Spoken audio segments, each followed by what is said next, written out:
Estamos de volta com Política Cruzada, agora no nosso quadro de bate-papo. Mas antes eu quero lembrar que a Operação Tarja Preta, que é o assunto de hoje, que foi desencadeada pelo Ministério Público do Estado de Goiás e as polícias federal, com a participação da Polícia Militar para cumprir os mandatos, tratou de um assunto que marcou os trabalhos na semana do Legislativo aqui em Uberlândia.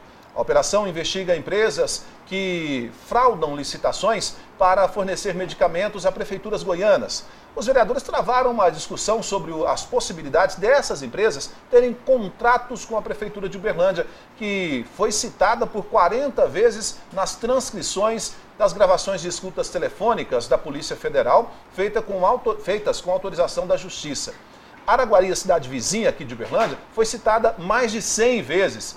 E Catalão, no município que fica no estado de Goiás, mas a 110 quilômetros de Uberlândia, também foi lembrada. Aparece nessas conversas. Nós vamos acompanhar essa reportagem. Da tribuna, o líder do prefeito rebatia as acusações de que o município tivesse envolvimento na Operação Tarja Preta. Nós estamos tranquilos, né? As pessoas que estavam nessas falas telefônicas são pessoas que trabalham com licitações, são pessoas que trabalham com compras e vendas de remédio ou outros produtos. Isso não significa que falar com essas pessoas é estar envolvido na Operação Tarja Preta. Mas quem fez a denúncia dizia que é preciso investigar. O que nós queremos é investigar e buscar a verdade, né? As empresas podem ser empresas que já atuaram em Uberlândia, podem ser outras. Eu entendo e estou desconfiado que outras empresas que estão atuando atualmente estão fazendo coisa errada. Qualquer coisa errada. Entregando mercadoria sem nota fiscal, com aquele sistema de vale que fazia lá em Goiás. Entregando mercadoria após o horário de fechamento do depósito aqui em Uberlândia. Por que não entrega no horário correto? A operação feita pelo Ministério Público de Goiás no dia 15 do mês passado com a Polícia Federal prendeu 37 pessoas em 19 municípios goianos e ainda em Barra do Garça e Pontal do Araguaia, no Mato Grosso. 11 prefeitos, um ex-prefeito, secretários, servidores públicos, empresários e advogados. 59 pessoas foram denunciadas à Justiça. O relatório das escutas do Grupo de Combate ao Crime Organizado aponta que Uberlândia foi citada mais de 40 vezes por integrantes das quadrilhas presas. O assunto foi mostrado ontem pelo jornalismo da TV Paranaíba. Num dos trechos, os agentes encontraram uma competição entre as quadrilhas para fraudar licitações. Uma seria ligada à empresa Estoque Hospitalar. Ela também fornecia remédios para Uberlândia e teve o contrato renovado em dezembro do ano passado. Numa ligação no dia 7 de fevereiro, os quadrilheiros Milton e Marcelo citam Uberlândia. Milton pergunta se André, dono da Estoque Comercial Hospitalar, fez a venda emergencial em Uberlândia, que seria a entrega de medicamentos sem licitação. Cita que André teria dado 900 mil, mas não diz a quem. Marcelo rebateu dizendo que isso não aconteceu. Apareceu o nome da empresa Estoque, que era ligada, que tinha contrato com o governo Odelmo. No governo anterior, as compras eram feitas com licitação. Nesse governo, por diversas vezes, as compras foram feitas com dispensa de licitação. No dia 8 de fevereiro, Kleber e Marcelo falam de uma reunião com o secretário de Meio Ambiente para tratar sobre lixo. Diz que uma mulher chamada Rosângela disse para falarem com o secretário. Marcelo pede para deixar tudo organizado. No dia 18, Marcelo liga para Gerson e fala de uma reunião às 10 horas com um homem chamado Gilmar e que a mulher dele marcou com Eduardo do lixo. Você tinha ali uma reunião para acontecer, que pode ser realmente uma reunião para acontecer com alguém querendo vender um produto, o que não aconteceu. Essa reunião não chegou a acontecer. O prefeito Gilmar, os secretários, eles se relacionam com várias pessoas para compras de produtos para a cidade. Agora, nós não temos, ao falar com as pessoas, um histórico dessas pessoas. Agora, isso não significa que você está envolvido. As transcrições citam ainda a cidade de Araguari. Um homem chamado Léo, que seria o procurador do município, Leonardo Borelli, uma pessoa chamada Dorela, Raul, que seria o prefeito Raul Belém, e o subprocurador do município, Maciel.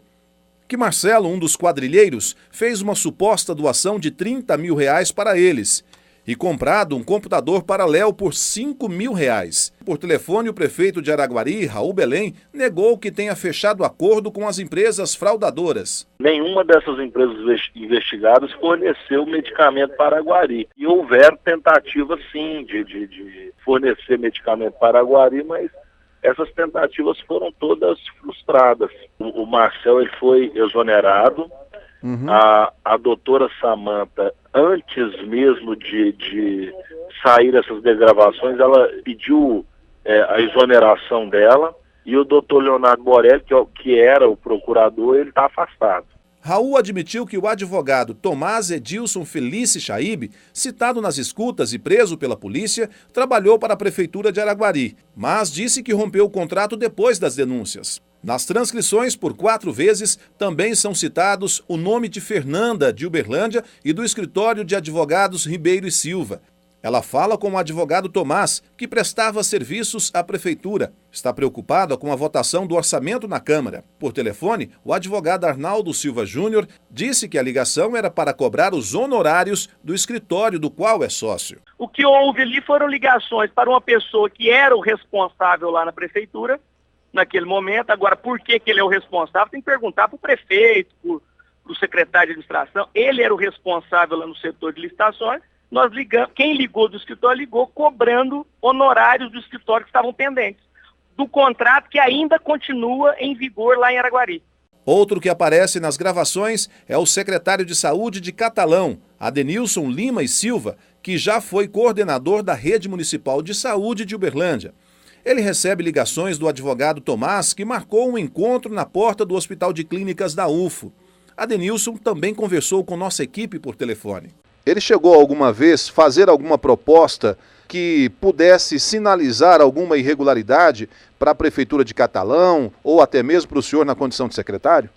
Graças a Deus não. Era funcionário, ele dava assessoria aqui.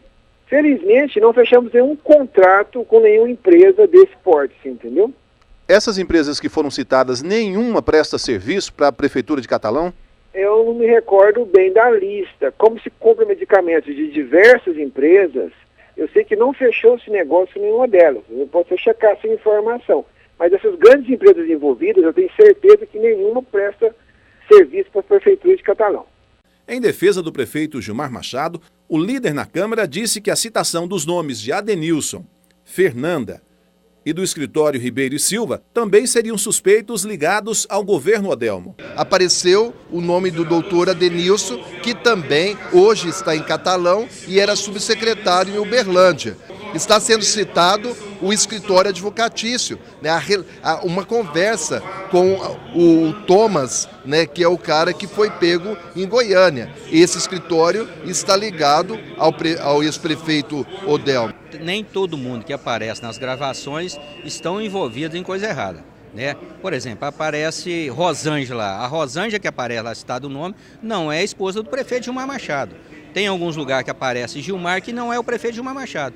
Tem um que deixa dúvida, que a reunião foi marcada aqui 10 horas pela esposa. Então ele tem que ter responsabilidade. Então tem escritório que fazia serviço para as prefeituras e isso aí não significa que ele está envolvido. Para debater este assunto, Política Cruzada convidou o líder do prefeito, que aparece na reportagem, o professor Neivaldo, vereador do PT, e também Wilson Pinheiro, vereador do PTN, que hoje tem sido a principal voz da oposição na Câmara. Primeiro ponto nós vamos discutir aí. O senhor tem cópia do relatório, o senhor também tem cópia do relatório.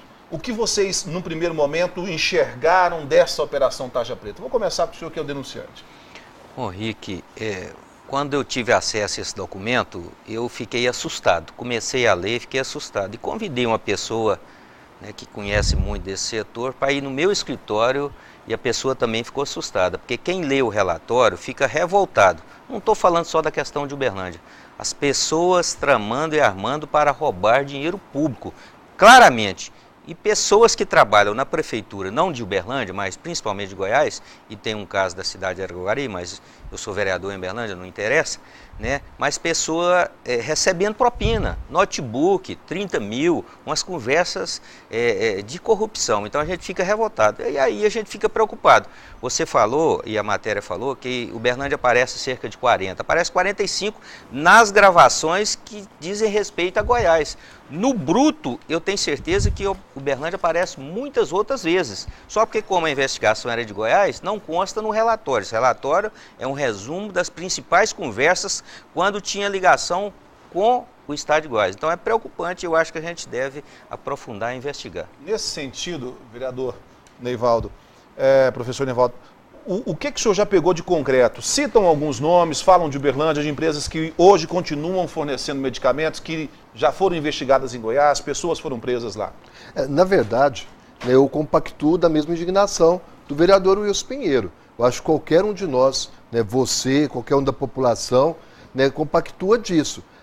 Quando você pega um relatório, quando você ouve falar desse esquema, a questão da corrupção, a questão da má utilização do dinheiro público, a questão da saúde, que é um problema nacional, e você vê desvio de dinheiro. Então não tem diferença a nossa indignação. Nós vimos realmente empresas que fornecem produtos, a Estoque Hospitalar, por exemplo, que fornece produtos para Uberlândia, fornecia no governo passado. Nós temos várias licitações em 2010, 2011, 2012, do governo Odelmo, em que essa empresa fornecia. Essa empresa forneceu também no governo Gilmar produtos, mas também através de licitação. Essa empresa participa de uma licitação. Se a empresa tem o menor preço e se a empresa, ao fazer o processo, não tem nenhum problema na justiça, ela está legal, não há impedimento. Então, a minha preocupação é a forma como que foi levada essa notícia para a população de Uberlândia. A forma como o vereador utilizou desse material. Na verdade, eu considero que ele utilizou de má fé. Quando ele leva essa notícia, ele não leva com essa fala que ele fez aqui. Ele leva deixando a população, e aí você vê claramente nos Facebook, até mesmo em reportagens. Teve reportagens que foi trilhada pela fala dele e que acaba levando a uma percepção de que o governo Gilmar, o governo atual, está envolvido nessa maracutaia, o que não é verdade. Vou pedir para o senhor esperar um pouquinho, o senhor vai responder isso já, depois que a gente voltar do bloco comercial. Um instante só para um café.